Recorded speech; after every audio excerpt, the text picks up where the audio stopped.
what am I gonna do? The laser's on its way. I gotta get this more organized. Welcome, my friends. I'm Brian, and this is my YouTube channel, Your Couch Sucks.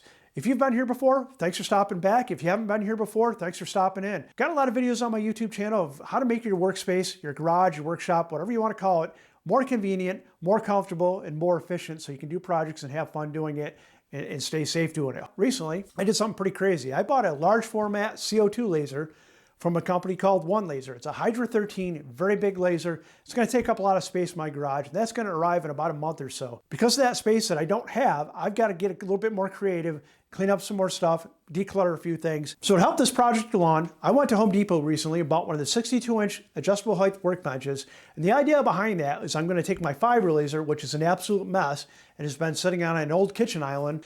That's gonna move over to that 62-inch workbench and hopefully clean things up. Okay, so this is the fiber laser that I've had for 4 or 5 years now, and it's been sitting on that janky old kitchen island that we took out of the kitchen after a kitchen remodel. It's worked for that last 4 or 5 years.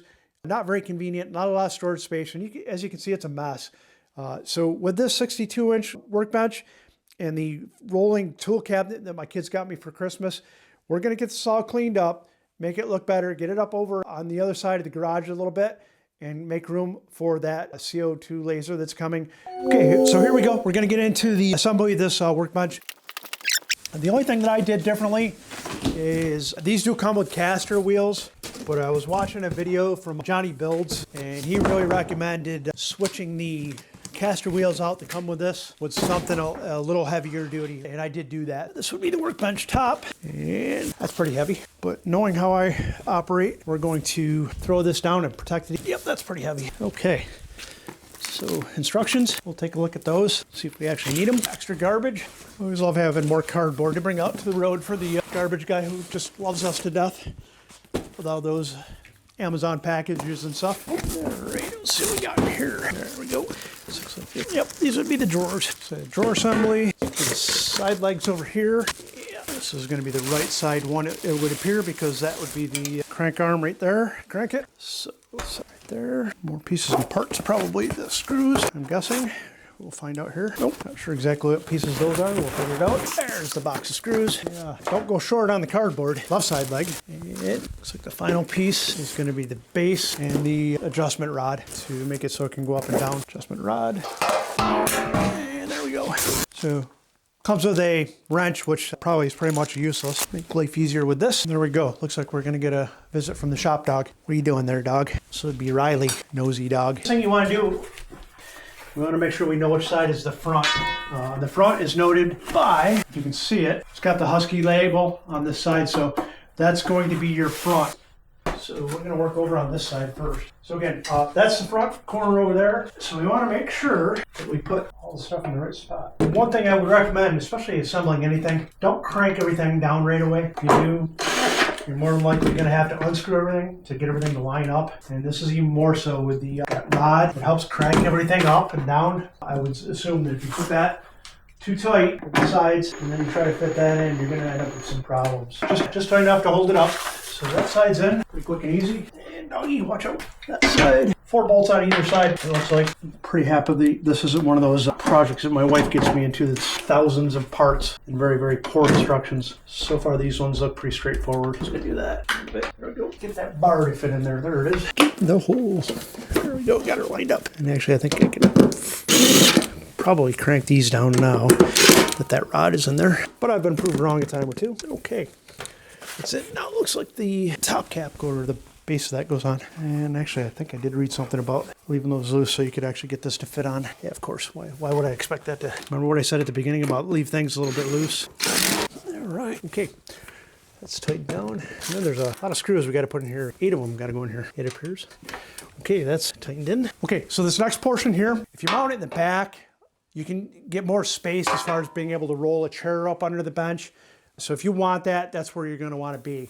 I'm going to go into the middle, even though I definitely want to be able to have some space to roll a chair under. The reason for that is I want to get the tower for the fiber laser off the bench and be able to put it down low so I can turn it on and off and still be able to access it, but not take up space on my workbench.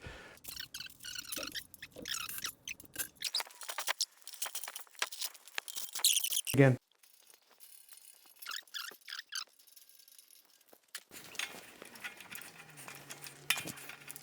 With these, if you lock them, they're a lot easier to screw into place.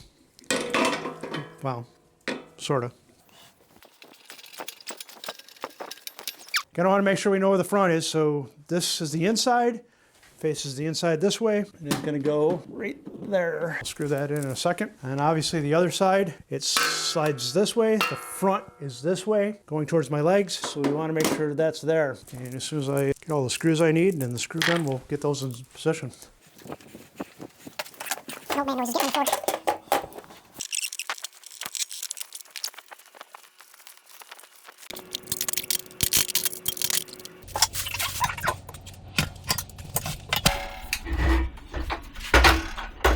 Okay, so now we can put the drawers in.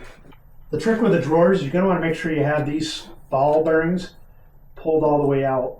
They sit back in. When you extend the drawer out, you want to make sure these are out to the end on both sides. So then when you line the drawer up, it is in the ball bearing, so it'll slide in like it's supposed to.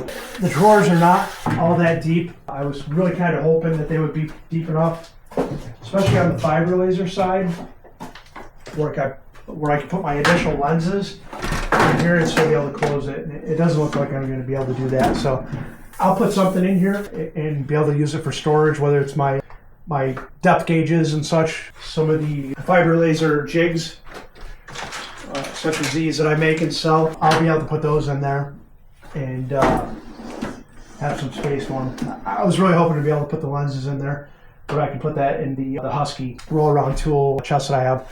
So next thing I'm going to do at this point is shut down the fiber laser, clean everything up, move it over to the workbench, and then put that in place. And hopefully it'll look a lot cleaner in here, and I'll have that space that I need for the CO2 laser. So that's the assembly of the Husky Workbench. Pretty quick, pretty easy, and I highly recommend it. I don't have any affiliate links. I'm not going to make any money from me saying that. It's a good workbench. It's pretty sturdy. It's going to work out well. It certainly gets my fiber laser off that janky kitchen island, and that's going to be a lot better. I've got some stuff to do to clean up some cabling and some other things. The area that I'm going to put the CO2 laser in is certainly big enough now. It'll fit nicely in there, and I'll be happy about that. So I have my fiber laser and the CO2 laser in the same spot. I'll be able to work off the same computer and do a lot of work from this area. I don't have to move back and forth in different areas. If you like what you saw in the video, go ahead and hit that subscribe button. It certainly helps me out. Other than that, I got nothing else for you. I want you to know one thing before you leave, though. Your couch sucks. It's time for you to get up, get out in your garage and do something epic, like clean it up, make some more space, and have some fun. See you.